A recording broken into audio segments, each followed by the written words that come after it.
path, we've heard the fight. We know the pain that hides from sight, but every story matters.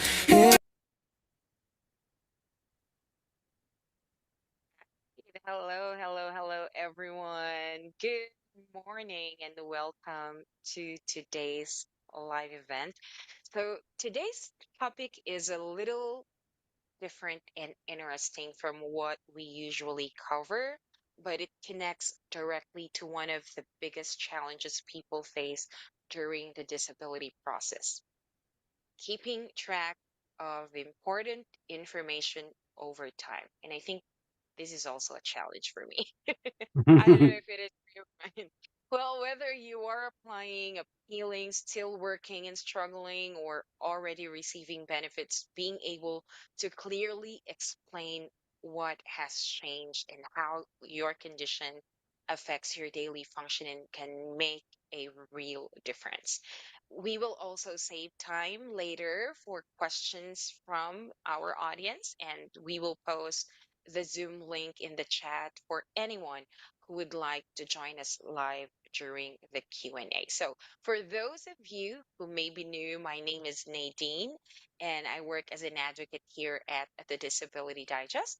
And of course, joining us today, Brian Therrien, our founder and CEO here at the Disability Digest. And Brian will be leading today's discussion and showing us how AI can be used as a practical tool for organizing information, preparing for appointments, protecting disability benefits, and many more. So, many people or most people rely on memory, and memory is one of the worst medical record systems ever created. And I can guarantee you that is including my memory. So,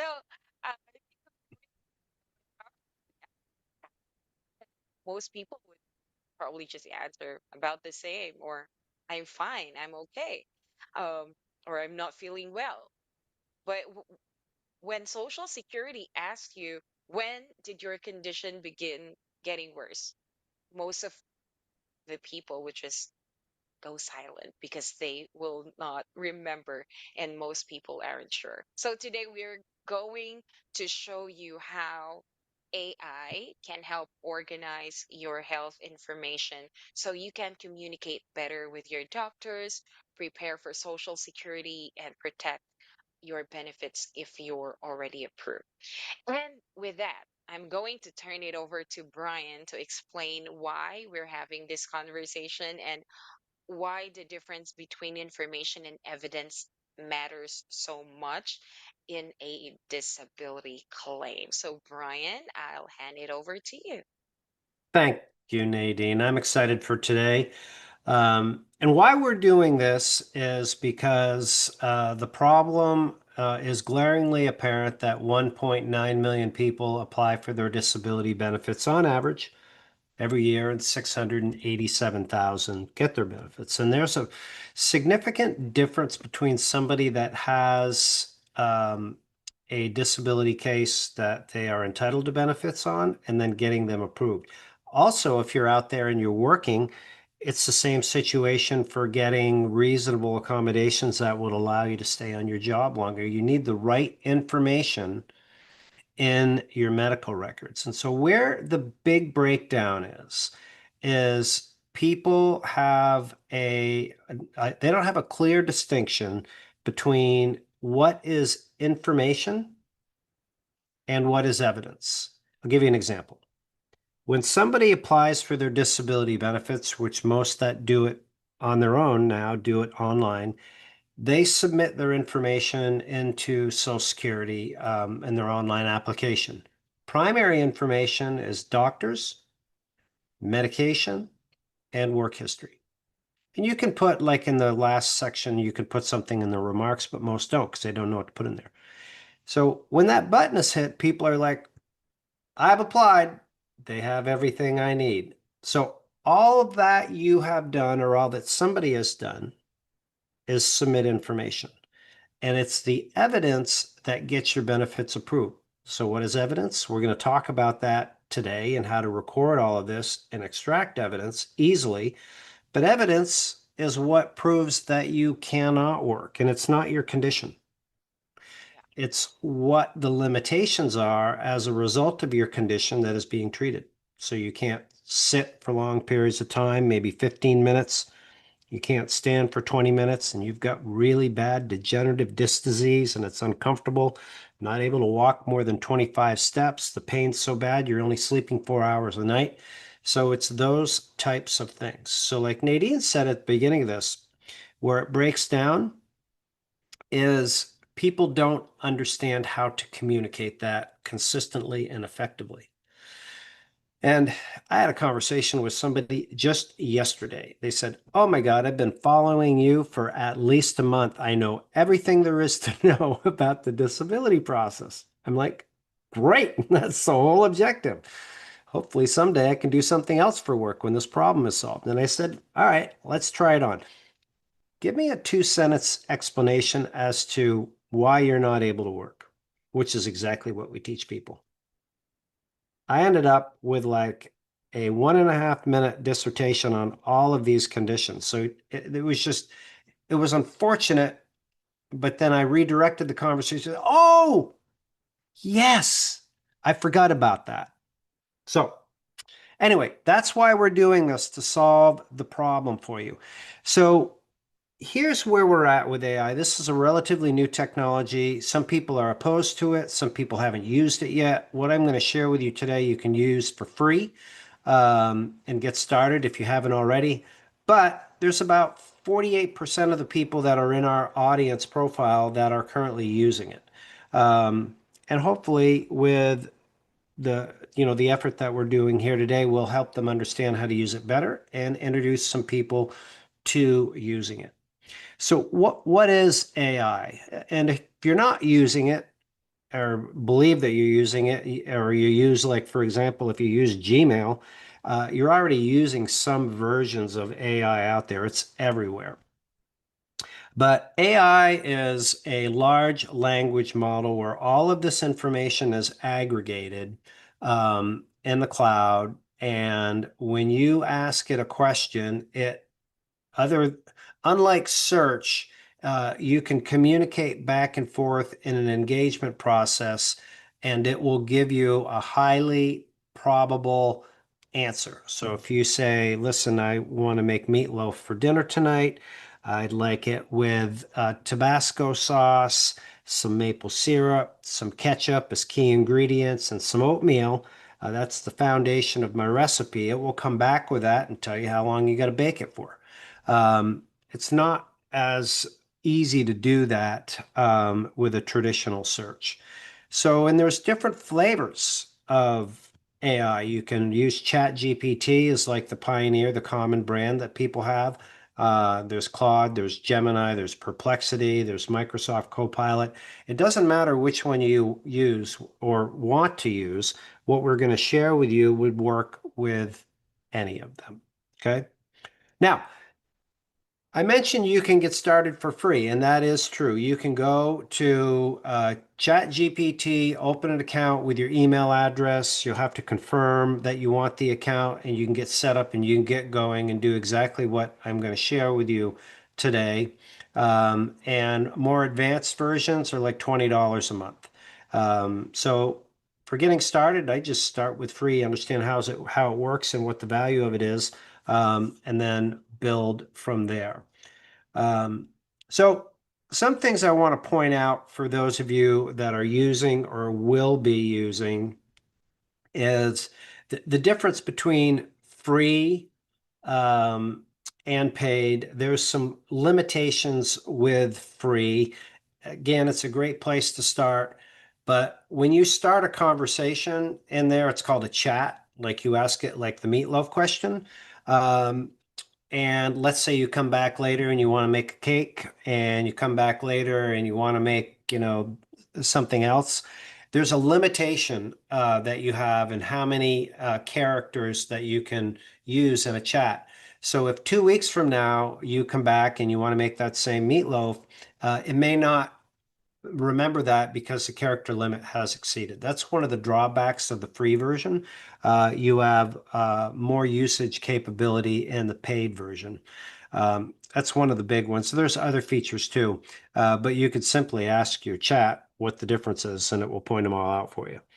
So one other thing I want to point out that's really helpful to understand is the difference between the usage terminology of a chat versus a project. So a chat is something that when you first open your AI, you start chatting and you just enter information in there. And you're having a conversation on a topic like meatloaf. But let's say you come back a little later and you want to learn something about your hobby, which is gardening. So you started with meatloaf and now you're on to gardening and you've changed topics. And it works, but it's not as proficient as having one conversation about the same topic. So that's where projects are beneficial. If you can create a project that is designed to have the same conversation about the same topic, so you have your cooking conversation as a project, and you have your gardening conversation as a project. And if it's in the paid version, you're going to have much more expansive capability to use it. And it's going to realize and recognize based on that one topic and give you better answers. So the difference between a chat and a project. So you can start with a chat, and in most of these, you can convert that to a project, right? So that's one of the key things. Now, I do want to take a moment for a short 10-second commercial timeout. Here's what I mean by that. We've been doing this work for 20 years, and for 20 years, the organization of information has been a problem. Paying journal, information that you need to collect to submit to apply for your benefits, if you go to a hearing, if you have a CD, all of that. And I've often thought, could we build an app to do that? And I've always come back to the place, the last thing people need is another app. So one of the things that is on our drawing board or planning board that we would like to learn from you, or I'm asking for your help, is to help us understand if we could use existing technology to better serve you, to help you organize. And I'm going to go through some more information today on how to do it, to help you better organize your health and the process of getting and keeping your disability benefits. So to do that, we built a short survey. It takes less than 12 seconds to complete. Nadine is going to put the link in the chat notes out there. And if you just take a moment right now, click on that link and complete it. You can do it while you're listening to me. It would really help us out. You don't need to put in your name, your email address, or any identifiers. We just would really value your information in answering those questions. So we have the link in there, Nadine. We good? I posted the link in both Facebook and YouTube. Okay, and if you're out there on TikTok, hi, welcome. We don't have a way right now to get that to you, but you can contact us here at the Disability Digest, or wander over to YouTube and find us, and you can find the link there. That would be great. And as Nadine said, we're going to have a Q&A at the end, and Q&A about this topic would be ideal so we can learn more about how we can help you, or if you're already using it or something maybe you can share with others that's out there. Now, we've talked about some do's, but I want to talk about some don'ts, things that you should definitely not use AI for and why. So when you put information into AI, it becomes public. And that's where it's the large language model. I'm using my hands to demonstrate that it's large. And that information goes out to the public. So you don't want to put your medical records in there. That would not be advisable. What you could do if you're looking to learn something about your conditions, if you could just take like a generic swipe of the conditions that you have and the questions that you have, and it's not tied to your identity, that's okay, in my opinion. Social security numbers, birth certificates, driver's license, uploading any documents that has that information, I would definitely discourage that from doing that. So again, like anything confidential, you want to protect your privacy in doing that. It's just good practice. Um, all right, so if you think about some of the ways in which you can use this, you can have, my phone is up here, but you can have your AI on your phone, and it is the same account that could be on your computer. And for journaling, one of the things that is helpful about this is you have it with you anywhere. So if you have something that you want to just wake up and either type it into your phone, which I am not very good at. I use the voice prompt. I just speak it, look, make sure it's correct, and then enter, and you're good to go. So it's very convenient way for you to journal. And if you have one of those paper journals, there's a value in paper journaling. That's totally fine. Um, but it doesn't give you the easy ability to retract it or to go back and ask a question into the AI. Say, listen, 5 months ago, can you help me understand what my limitations were for my degenerative disc disease? Was I able to sit or stand more than 25 minutes at that point in time? That's tough to do in a written format. But what you could do with your written format is you can actually take pictures of it and you can load it into your AI and it will read it and then just proofread it, make sure it's accurate. So you can transition or you could do both. Okay. All right. Some of the benefits. How this would help your doctors. If you think about going to your doctors in your 11-minute visit, I am all about being prepared and efficient because it's not going to get any better the way the trends are. And your ability to drive the process and manage your doctor is going to allow you to get the best health care. So if you go in with, an extraction of your chat GPT by simply going in and either typing or asking, say, listen, I have a meeting with my primary care coming up, and I want you to prepare for me in a one-page document the current limitations that I've recorded since my last visit, which was 45 days ago, and any other points that I brought up during that time that we should bring to the attention of the primary care. So then it'll create this output. Of course, you want to proofread it because it's not always perfect. And there you have your preparation for your appointment. I would love to know how many of you out there, you can enter it in the comments, do some type of preparation step before you go to the doctors. My experience is most don't and haven't, and we're looking to change that trend. And that will help you, one, get better treatment, and two, it's going to help you get the income that you deserve from your disability benefits and keep it. So there's two key benefits to making sure that you really prepare for these appointments. Now, if you're still working, all of this still applies because if you want to get, as I mentioned at the top of this, special accommodations, then you're going to need to have those limitations in your medical records, and it's triggering basically the same request from your doctor to your HR department to get those in place. So the practice still remains the same for HR.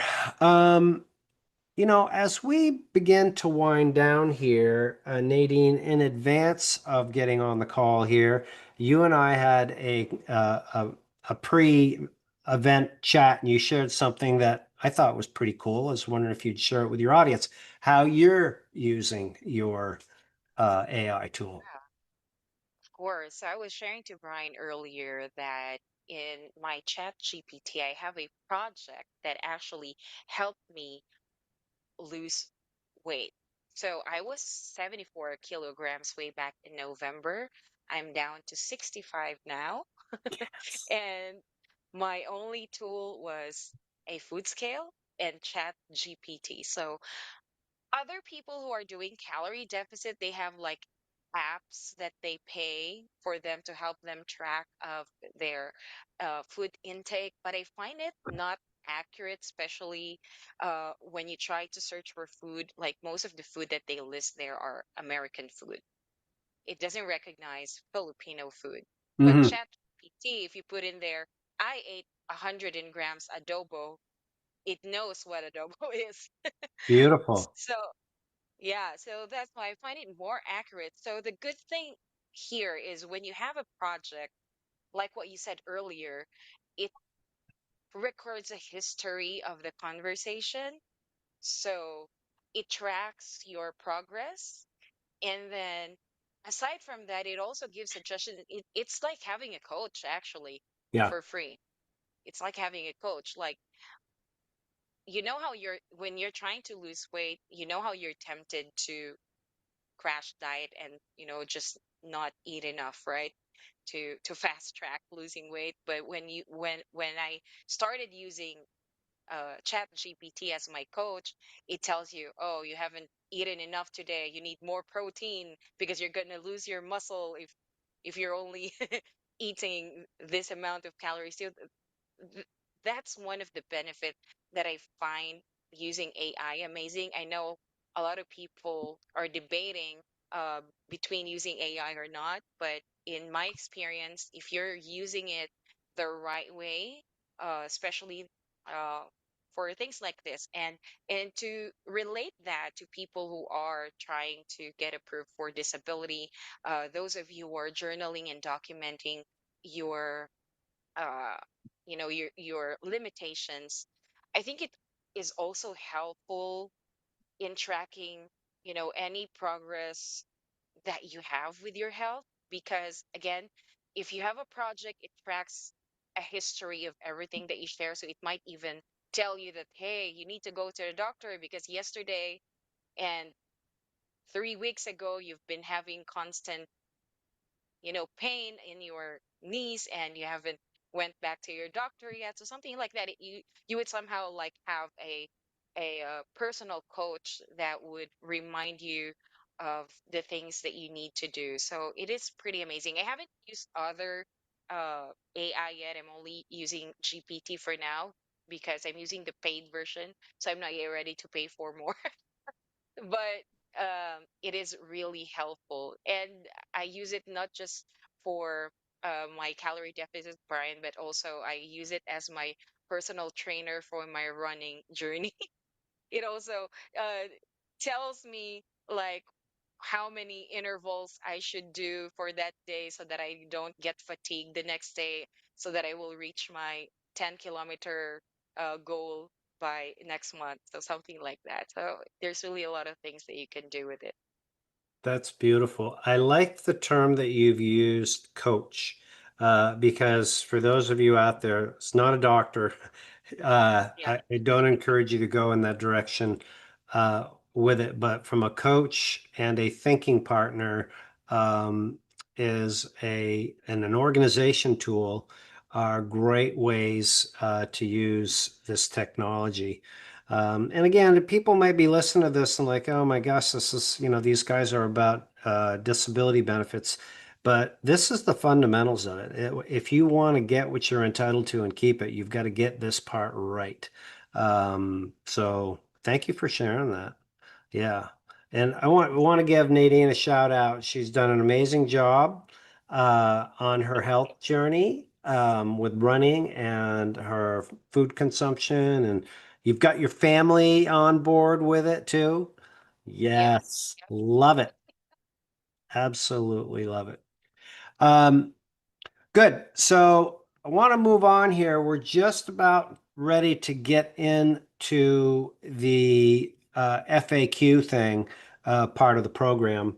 But before we do, I want to remind everybody that there is a survey. I see that some folks have joined us. We'd really appreciate it if you would take a moment to complete the survey. It will help us understand how we could better help you with this technology. Doesn't require any personal information. It's just the answers to a few questions. And ultimately, what we would like to see is an easier way for you to organize your health, your doctors, your treatment, your limitations, and then how to communicate those effectively. So organization and communication are the two things that we are looking for here. Okay, great. Let's do some frequently asked questions or questions that are in the group. For those of you that are out there, if you haven't entered your question, Nadine will put a link in, right? You can come join us. Yep. So I am putting that link right now to those of you who would want to chat with us and like to join us live and ask their questions directly. Here you go. So while waiting for someone to join us live, Brian, I do have a couple of questions here for you. First question, how often should I journal? Good question. Yeah, I mean, daily.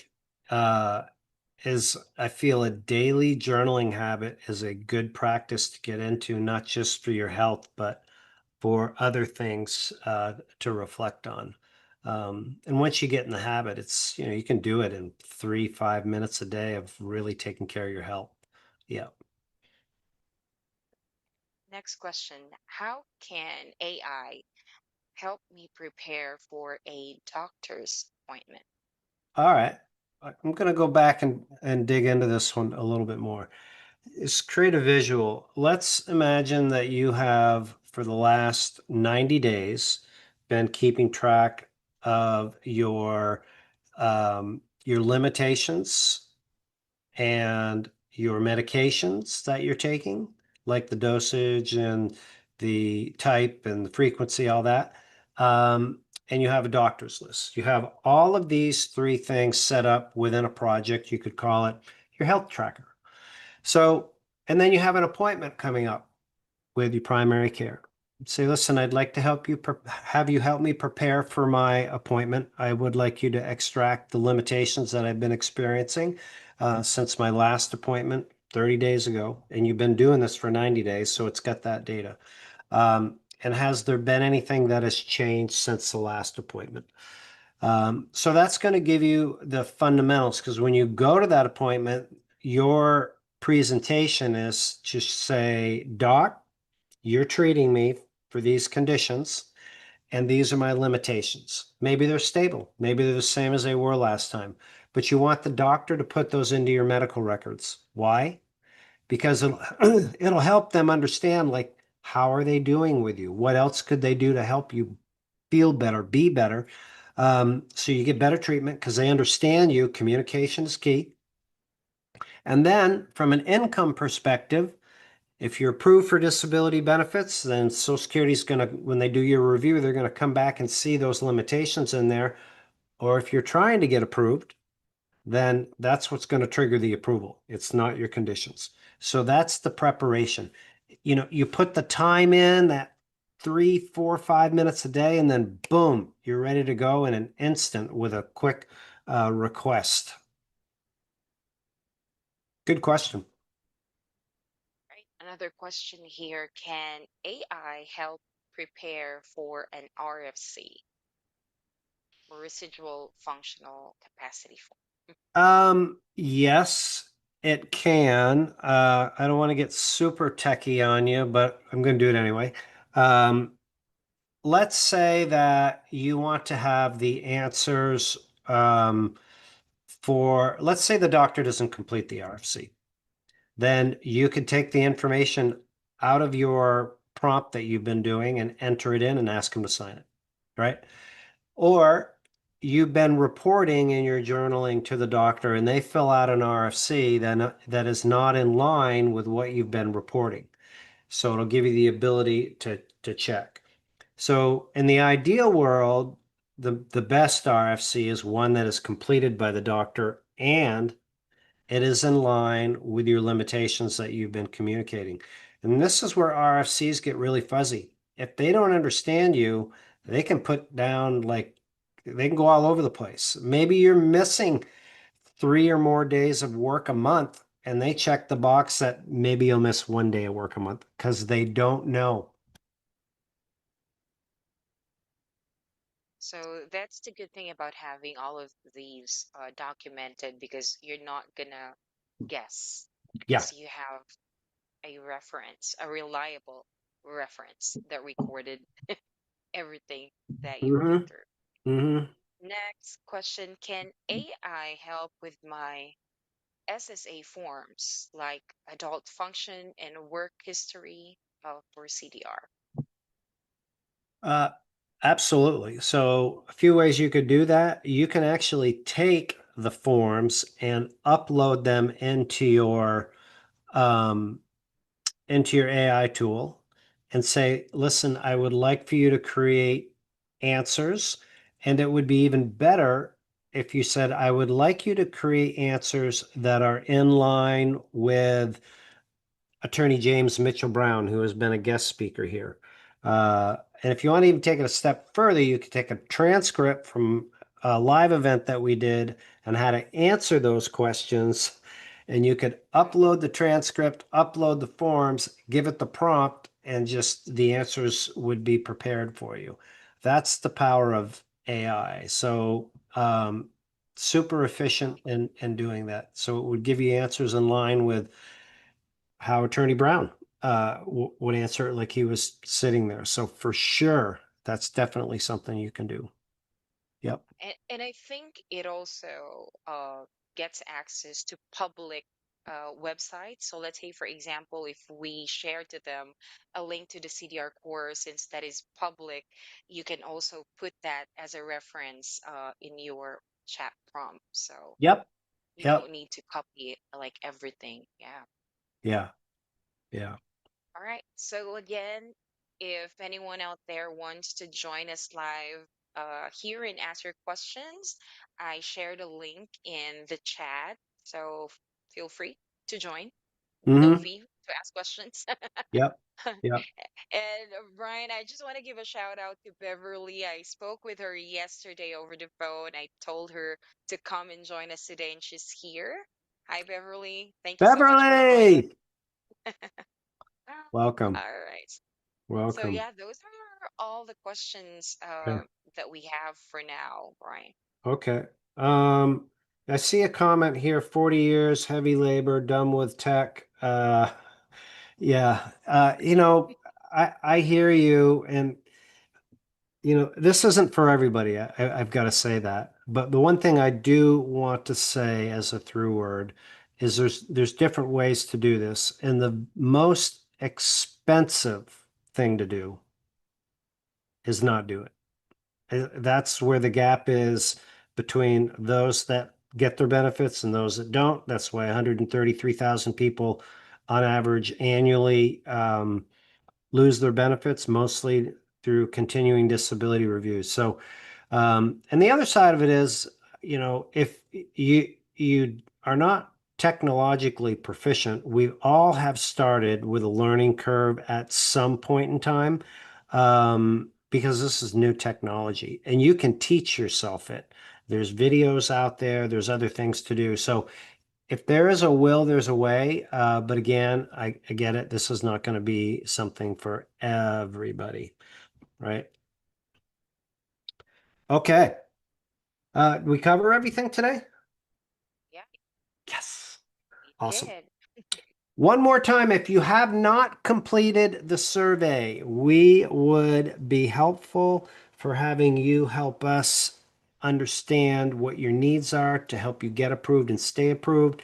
There's no cost. It's only 3 questions. You can do it less than 10 seconds. I said 12 at the beginning, but I think you can do it 10.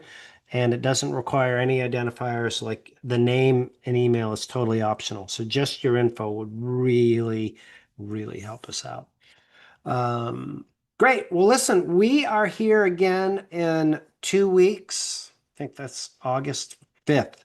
And we have a special event. We have a guest speaker who has worked for Social Security for 20 years. watching those disability claims get approved and not approved. And he's going to share with you from his perspective what it's like from the inside and what you need to do. So mark your calendars for that one. And enjoy your summer. Be safe out there. And thank you for attending today. And hopefully you found some value in this. And again, thank you for all those of you that have completed the survey. Nadine, great job. And again, congrats on your health Thank journey. you. Thank you. All right, everybody. Make it a great day, guys.